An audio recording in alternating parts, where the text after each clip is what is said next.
ছোট্ট বাচ্চাটা রাতে খেতে চায় না, মা যদি বলে খাও, বলে না খাবো না। আব্বু অফিস থেকে আসুক, আব্বুর কোলে বসে বসে আব্বু আর আমি একসাথে খাবো। এই ছোট্ট বাচ্চাটা কিছু বোঝে না, কিন্তু তারপরও তার বাবার জন্য ভালোবাসা তার হৃদয়ে ঢুকাই দিছে কে? আপনাদের এলাকায় মুরগি পালেন না আপনারা? মুরগি যখন বাচ্চা নিয়ে হাঁটে, দেখবেন মুরগি ছানা ধরা যায় না।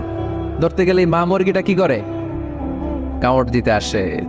এই ছোট্ট বাচ্চাগুলোর জন্য মা মুরগিটার হৃদয়ের ভিতরে ভালোবাসা ঢুকাই দিল কে?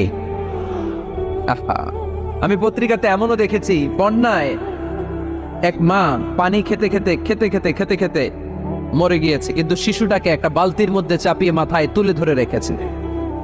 মা পানি খেতে খেতে নিজের জীবনকে বিলিয়ে দিয়েছে, কিন্তু বাচ্চাটা মরে নাই। বাচ্চার জন্য কি ভালোবাসা! এই ছোট্ট বাচ্চার জন্য মায়ের হৃদয়ে জান স্যাক্রিফাইস। ছোট্ট বাচ্চাটা রাতে খেতে চায় না, মা যদি বলে খাও, বলে না খাবো না। আব্বু